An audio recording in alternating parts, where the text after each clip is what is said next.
You guys today, Caitlin Clark got punched in the throat a few nights ago, left the game early with back issues, not to return. Alyssa Thomas doesn't get called for a foul during the game, doesn't get called for a flagrant foul during the game. The internet erupts. Twitter erupts. Sports media. What happened to Caitlin Clark a few nights ago wasn't just an incident on the court. It was a moment that exposed everything wrong with how the WNBA actually operates when it matters most. A generational talent got attacked in plain sight, the refs did nothing, the league took 12 hours to respond, and by the time the dust settled, the real story wasn't about player safety at all. It was about an organization willing to sacrifice its biggest star on the altar of short-term revenue, and a league that uses the phrase, player safety is paramount, while simultaneously proving the exact opposite through their actions. This is what happens when growth meets greed, when infrastructure fails to match ambition, and when the people running billion-dollar organizations still think like they're running a startup.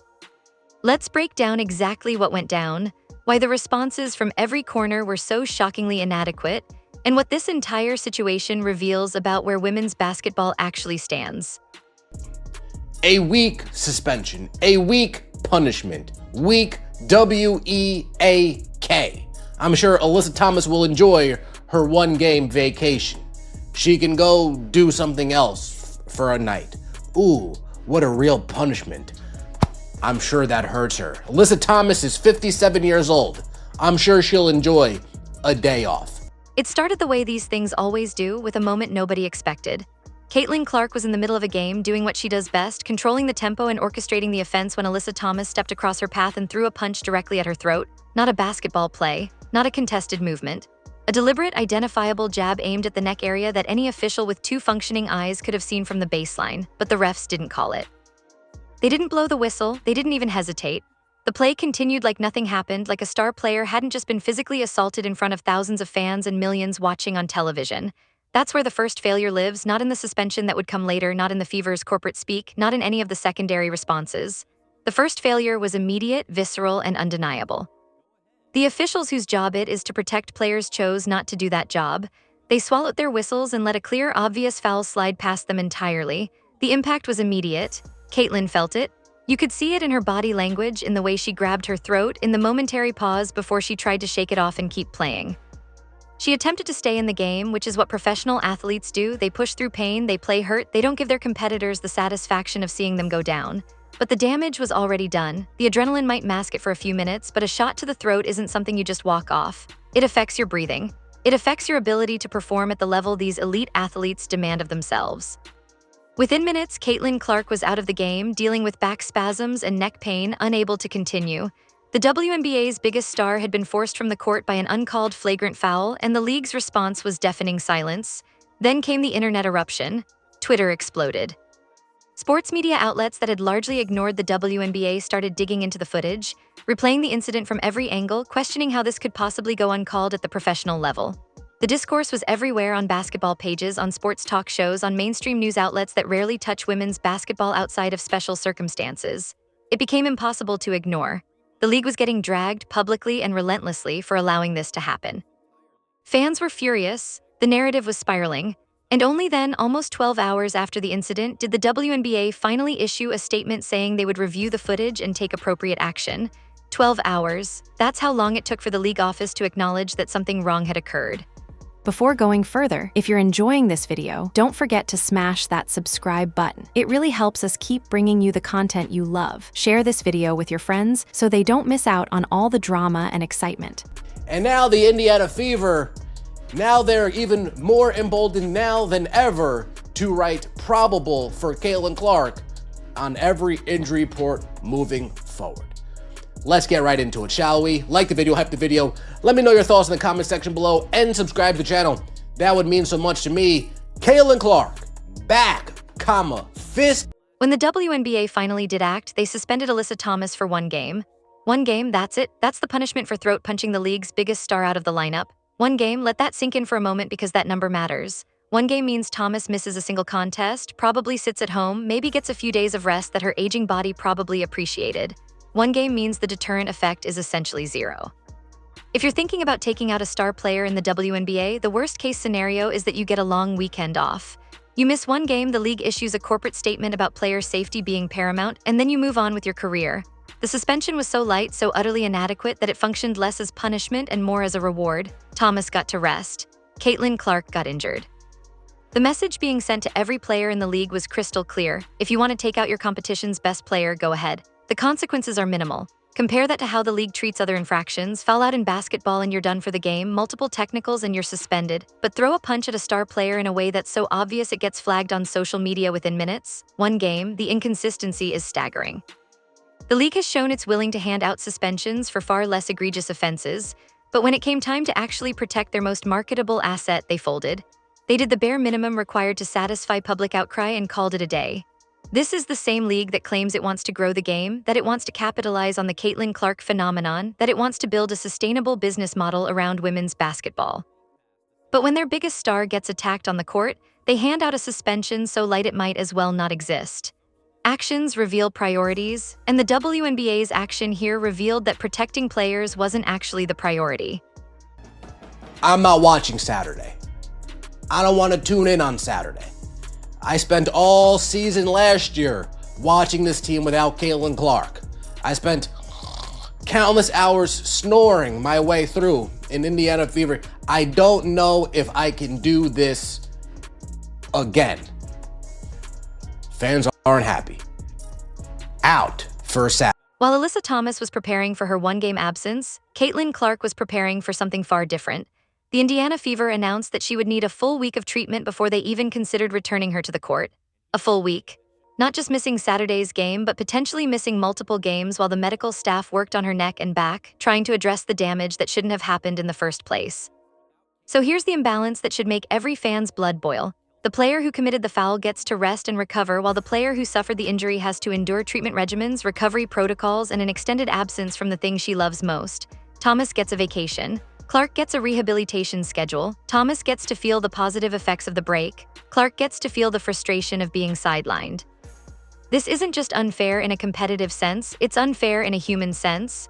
One player caused an injury, the other player has to deal with the consequences, and the league's response was to give both of them time off, just in different contexts. This is where the league's rhetoric about player safety completely crumbles under scrutiny. Every time there's a close call, every time a player hits the ground hard, every time there's any question about injury, the WNBA talks about prioritizing player safety. It's in their statements, it's in their public messaging, it's the lens through which they want to be viewed. But that messaging only works if it's backed up by action. And the action here was a one-game suspension for a player who threw a punch at the league's biggest star. That's not prioritizing safety. That's prioritizing the appearance of action while the actual consequences remain laughably light. The league's saying one thing and doing another, and everyone in the fan base knows it. Ty Harris will start for the injured Caitlin Clark on Saturday per Coach White. Ty Harris, I'm assuming, is starting over Raven Johnson because she's a veteran. She's been in this league a long time. Her and Stephanie White used to knock boots over there in Connecticut, so she can come in a veteran presence to start the game, while Raven Johnson hopefully will see around 20 minutes, 25 minutes throughout the game off the bench. Now here's where the Indiana Fever's involvement in this situation becomes genuinely infuriating. Because while the league was handling the suspension, the Fever were handling their own narrative in a way that revealed their actual priorities with startling clarity. Stephanie White, the Fever's head coach, held a press conference the morning after the incident. She said Caitlin would be out for Saturday's game. She said there would be a week of treatment. She said all the things a coach is supposed to say when their franchise player is injured. But notice what she didn't do. She didn't give a real timeline. She didn't explain the severity of the injury. She didn't provide specific details about the treatment plan. Everything was vague corporate speak designed to sound professional while revealing nothing of actual substance. This wasn't transparency. This was information management. And while Stephanie White was giving her carefully worded statements in the press conference, the Indiana Fever's official social media accounts were completely silent. No announcement on their Twitter about Caitlin being ruled out, no post acknowledging the situation, radio silence. Instead, they kept posting about promotions, about merchandise, about ticket sales, about community events. 32 minutes before the press conference, they posted about a promotional giveaway. 18 hours earlier, they posted about practice footage. 20 hours earlier, they posted about ticket sales. 23 hours earlier, they posted about merchandise. A full day earlier, they posted about community outreach, but nothing, absolutely nothing about their franchise player being ruled out of Saturday's game. Why? Because the decision to sit Caitlyn out was made yesterday, which means the Fever knew yesterday that she wouldn't be playing on Saturday. They knew it, and they chose to wait nearly 24 hours before making any official announcement to the general public. Think about what that delay means in practical terms. At any given moment, thousands of fans are checking the Fever's Twitter account trying to figure out if Caitlyn is playing on Saturday. That information affects whether they buy tickets. That information affects whether they book hotels. That information affects whether they book flights to Indianapolis. That information affects whether they plan their entire weekend around attending a game. The Fever knew Caitlyn wasn't going to be there, and they deliberately withheld that information for as long as possible. Why? Because if they announced 24 hours earlier that she's definitely out, how many people would cancel their ticket purchases? How many would demand refunds on hotel reservations? How many would skip their flights entirely? The numbers matter to the team's bottom line, and the Fever understood exactly what they were doing.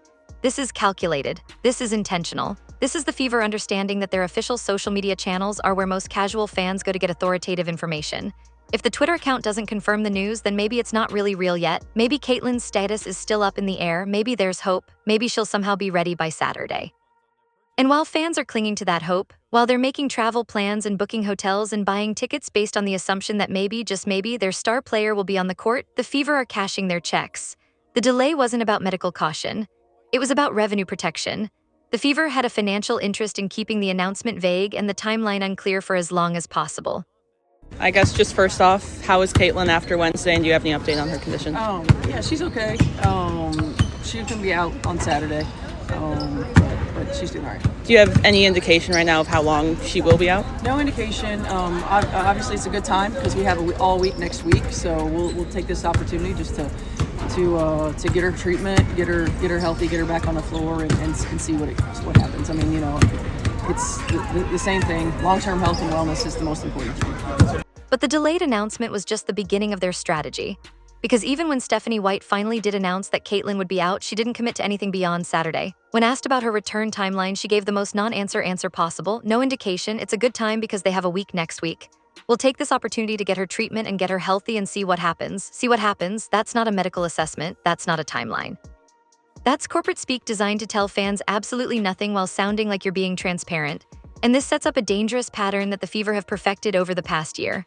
For the next game after Saturday, Caitlyn will almost certainly be listed as probable or questionable on the injury report, and fans won't know what that actually means. Is probable like probably a scratch? Is probable like she's probably going to play? Is questionable like she's 65% ready to go? 70% ready? What's the actual status of this injury? Nobody knows, and the Fever are banking on the fact that nobody will know until Caitlyn either steps onto the court or doesn't. This is the Fever's playbook, and they've been running it all season long. They'll list her as probable or questionable right up until game time, keeping fans guessing, keeping ticket buyers hopeful, keeping the revenue stream flowing. Because if they announce 3 days before the next game that she's definitely out, how many people would cancel their tickets? How many would demand refunds on their hotel rooms? How many would skip the flight to Indianapolis? The Fever learned long ago that transparency doesn't sell tickets, hope sells tickets, uncertainty sells tickets. The possibility that maybe, just maybe, Caitlyn Clark will play is worth infinitely more to their bottom line than the truth ever could be, so they'll keep fans dangling. They'll keep people checking the injury report.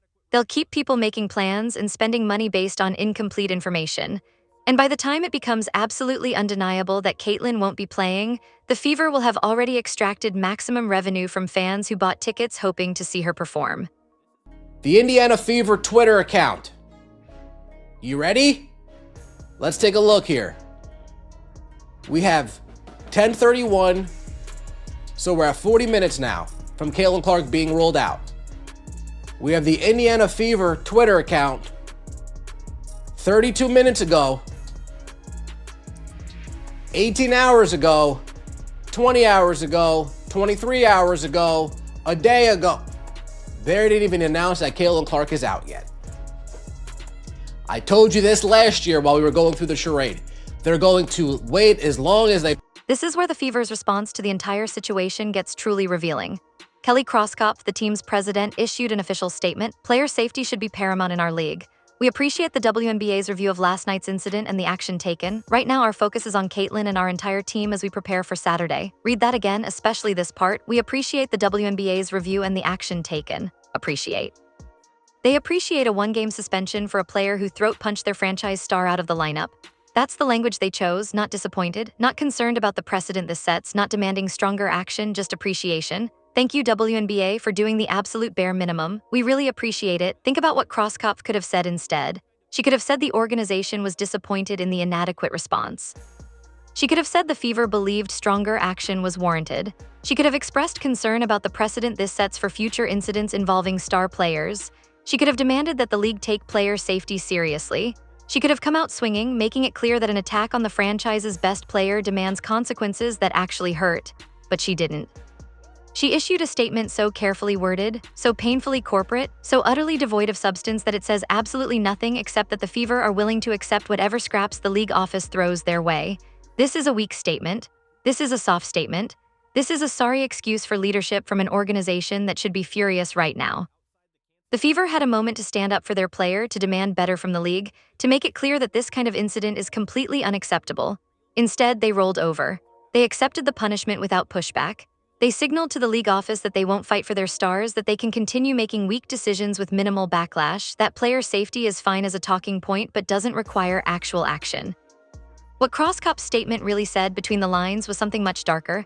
It said the Fever understand their place in the WNBA hierarchy. It said they're not going to rock the boat. It said they're willing to accept whatever the league decides because making waves might have consequences. It said to Caitlin Clark's face through the medium of a corporate press release that the organization won't actually fight for her when it matters. And that message doesn't go unheard by star players. That message matters when it comes time to renew contracts, when it comes time to decide where you want to spend your prime years, when it comes time to decide if you're willing to invest your talent and your body into an organization that won't invest in protecting you. The fans understood what the Fever didn't say. Comments started flooding in immediately. I'm done. I'm not watching Saturday. I spent all last season watching this team without Caitlin Clark. I spent countless hours sitting through unwatchable basketball. I can't do this again. If I had tickets, I'm selling them immediately. I'm calling the hotel and raising hell. I'm canceling my reservation. Give me whatever money back. I don't want to go. People have flights booked. I'm done on the flight. This isn't abstract frustration. This is real fans making real decisions about real money based on whether Caitlin Clark will be on the court. And because the Fever deliberately withheld information for as long as possible, these fans are now dealing with the consequences of booking non-refundable travel to watch a team that can't function without their star player. Is that this decision, folks, you think this was a decision that they made this morning when they woke up? No, this was a decision that was made yesterday, clearly. This was a decision that was made yesterday. Caitlin Clark ruled out for tomorrow, a decision that was made yesterday. Yet the Indiana Fever Twitter account still hasn't made their own announcement. They need to squeeze the fans out of a few more bucks first. Now the thing is here, right? Stephanie White didn't even give us a timeline on her return. So the following game, not Saturday's game, the following game, it's going to be probable or it's going to be questionable. And fans aren't going to know. Well, is it probable, like probably a scratch? Is it probable like she's probably going to play? Is it questionable like she's 65% ready to go, 70% ready to go? What is the actual status of Caitlin Clark's injury? We don't know, and we probably will never find out until she hits the court again. The reality of the Indiana Fever without Caitlin Clark is something the fanbase learned in brutal detail last season.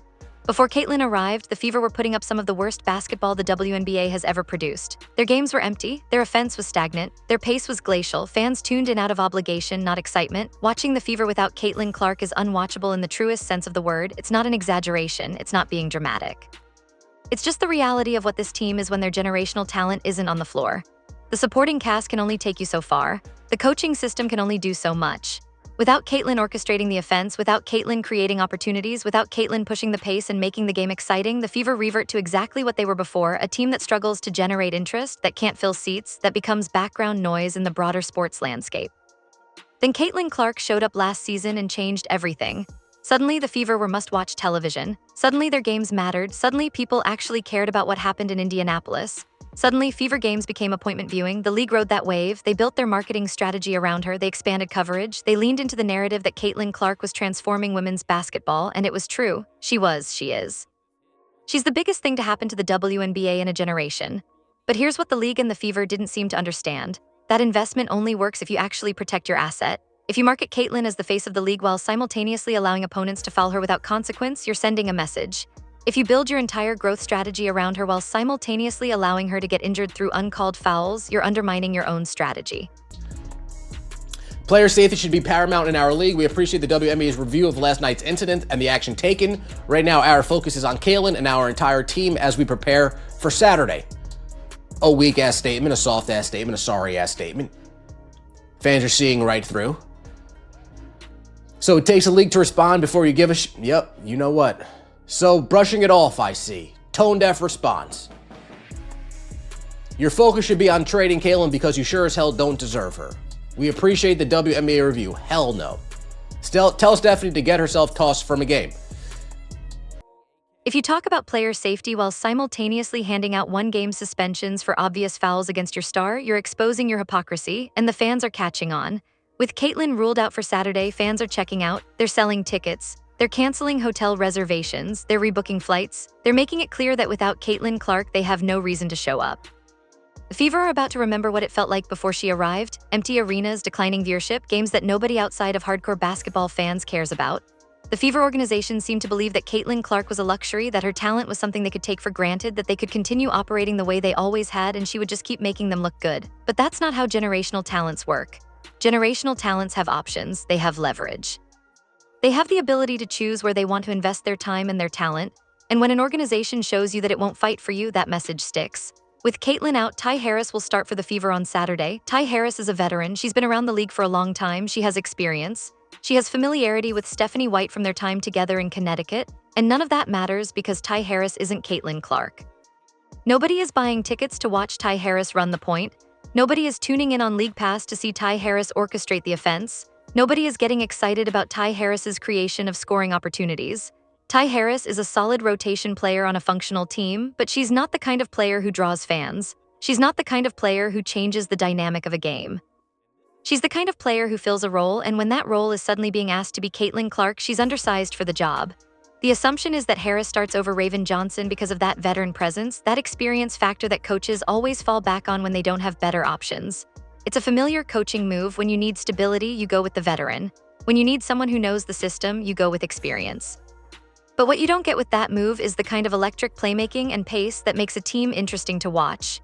Raven Johnson will hopefully see around 20 to 25 minutes off the bench, trying to inject some energy into a lineup that's about to look painfully ordinary. But 20 to 25 minutes isn't enough to carry an entire team. It's not enough to make the Fever competitive. It's not enough to make fans forget they're watching a team built around a generational talent who isn't on the court. Here's the thing that should terrify Fever fans and maybe secretly excite Stephanie White. Stephanie White might be the happiest person associated with this organization right now. She gets to run her slow, boring, methodical offense without Caitlin going rogue. She gets to feed everything through Kelsey Mitchell and Aaliyah Boston without worrying about her best player taking over games and making her system look obsolete. White can go back to coaching the way she wants to coach, even if it puts half the arena to sleep. Last season, there were constant stories about Caitlin's workload, about her minutes, about how hard she was being pushed. Every time someone asked about it, the answer was the same: long-term health and wellness is the most important thing. That was the mantra all season: protecting our investment, taking care of our player, making sure she's 100% healthy. But here's what that really meant in practice: we're going to rest her whenever it's convenient for us, regardless of what it does to our season, our fans' experience, or our relationship with our star player. And now the Fever have the perfect excuse to continue that pattern. Caitlin got hurt through no fault of the team's medical staff, so we have to be cautious. We have to take our time. We have to make sure she's 100% before we put her back out there. Never mind that the injury only happened because the league refused to protect her.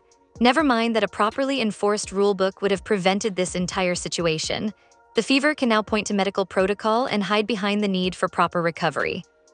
They can rest Caitlin whenever they want, pull her from games, reduce her minutes, and frame it all as being about her health and wellness. And who's going to argue? You can't exactly call someone out for being overly cautious about their star player's recovery. But the effect is the same. Caitlin gets fewer minutes, the team operates more smoothly under Stephanie White's system, and the Fever get to run their offense exactly the way the coach has always wanted to run it.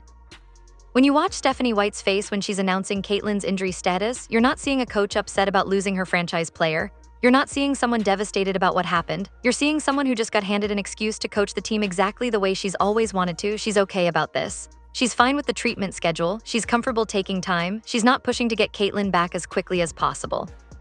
And that tells you everything you need to know about whether the Fever organization actually understands what they have in Caitlin Clark. A coach should be desperate to get their generational talent back on the court. A coach should be frustrated about missing time with their best player. A coach should be annoyed about having to shuffle the lineup. Instead, Stephanie White looks like someone who's been given a gift. Caitlin Clark ruled out for tomorrow's game. I want to know your thoughts in the comment section below. Are you going to watch? Are you going to tune in? If I had tickets, I'm selling my tickets automatically. I'm calling the hotel room and I'm raising hell automatically. I can't make this day. I can't make it. Yeah, I canceled my reservation. Give me whatever I can back. I'm good. I don't want to go. People have flights. Yeah, I'm going on the flight. Yeah, if you plan on going to an Indiana Fever game and you plan on flying in, maybe this scenario you actually spend the extra $20-$30 to get the insurance on the flight. So you're not just stuck into a flight. Maybe if you have it, maybe you spend the extra $30 to say, hey, if Caitlin Clark's not playing, I gotta be able to cancel my flight last minute. I gotta be able to cancel my flight. I get something back. Let me know your thoughts in the comment section below. Like the video, hype the video, and subscribe to the channel. That would mean so much to me. We're doing it again, folks. We're doing it again. This is what happens when a league tries to grow without actually building the infrastructure necessary to support that growth. The WNBA is trying to build a multi-billion-dollar business model on top of a foundation that was never designed for this level of scrutiny. They're trying to market Caitlin Clark as the future of women's basketball while simultaneously allowing her to get fouled without consequence. They're trying to convince fans that player safety is paramount while handing out suspensions so light they function as rewards. They're trying to build something sustainable while the organizations within the league are more interested in short-term revenue than long-term stability. And when the moment comes to actually put their money where their mouth is, they fold. They wait until the last possible second to announce injuries. They give vague timelines to maximize fan uncertainty. They issue corporate statements that say nothing. They signal to their star players that they won't actually fight for them when it matters. The Fever are doing it again. They're running the same playbook they ran all last season, and it's going to get worse. Every single game moving forward, the Fever are going to list Caitlin as probable or questionable, keeping fans guessing, keeping the revenue flowing, refusing to give straight answers until the absolute last possible moment. Because straight answers don't sell tickets, uncertainty sells tickets, hope sells tickets. The possibility that maybe, just maybe, Caitlin Clark will be on the court is worth infinitely more to the franchise's bottom line than the truth ever could be, and fans are starting to understand that they're being used. They're understanding that the organization doesn't respect them enough to give them honest information. They're understanding that the Fever's priority is extraction, not experience. They're understanding that being a fan of this team right now means being a mark in a financial game where the house always wins and the actual basketball product comes second. The real tragedy here isn't the one-game suspension. It's not the missed games. It's not even the injury itself. The real tragedy is what this entire situation reveals about where women's basketball actually stands. The league built their entire marketing strategy around Caitlin Clark. They're trying to ride her coattails into a new era of growth and legitimacy, but they're treating her like she's replaceable. They're treating her like any other player. They're treating her like a product to be marketed and managed rather than a generational talent who deserves actual protection and respect. And here's the thing about generational talents. They're only generational if they choose to be. They're only generational if they decide to stay. They're only generational if they believe the organization actually values them beyond what they contribute to the bottom line. Caitlin Clark is watching how she's being treated. She's seeing the weak suspension. She's seeing the delayed announcements. She's seeing the vague injury reports. She's seeing the corporate statements that reveal nothing except a willingness to accept the league's inadequate response. She's seeing an organization that won't fight for her, that won't protect her, that won't even issue a strongly worded statement when she gets attacked on the court. And she's smart enough to understand what that means about her future with this franchise. She's young enough to have options. She's talented enough to have leverage. She's popular enough to go wherever she wants. And if the Fever continue to treat her like she's disposable, she might just start considering those options more seriously. This is the real story that nobody in the league office seems to understand. It's not about the suspension. It's not about the missed games. It's about what happens when you market someone as the future of your business while simultaneously refusing to actually protect them. It's about what happens when you say player safety is paramount while proving through your actions that it's negotiable. It's about what happens when you treat your biggest asset like just another player on the roster. Eventually, that asset might decide to look for a better home, and when that happens, all the marketing in the world won't matter. The WNBA built their entire growth narrative around Caitlin Clark transforming women's basketball. But you can't transform a league if the league won't actually protect you. You can't build something meaningful if the people running the organization won't fight for you. You can't trust an institution that issues weak statements after you've been attacked. You can't invest your prime years into a franchise that's more interested in maximizing revenue than respecting your safety. And Caitlin Clark, being the intelligent competitor that she is, understands all of this. She sees the cracks. She sees the failures. She sees the priorities being revealed through action rather than words. The question that should be keeping league executives up at night isn't whether Caitlin will miss another game. It's whether she'll stay with the Fever long enough to turn them into it. It's whether the WNBA can actually build something sustainable when the fundamental message being sent to its biggest star is that she's replaceable. It's whether you can continue to market women's basketball as this growing, legitimate enterprise when the moment real player safety is tested, you fold like a cheap suit. The League and the Fever have shown their hand. They've shown what happens when profit meets principles. And they've shown that profit wins. Now they're going to find out what happens when your biggest star realizes she deserves better. The WNBA built their entire growth strategy around Caitlin Clark, but they're treating her like she's replaceable. That's the real tragedy here, not the suspension, not the missed games. It's the message being sent: we'll take your talent, we'll market you, we'll build our league around you. But when push comes to shove, we won't actually protect you. And Caitlin Clark is smart enough to know what that means for her future.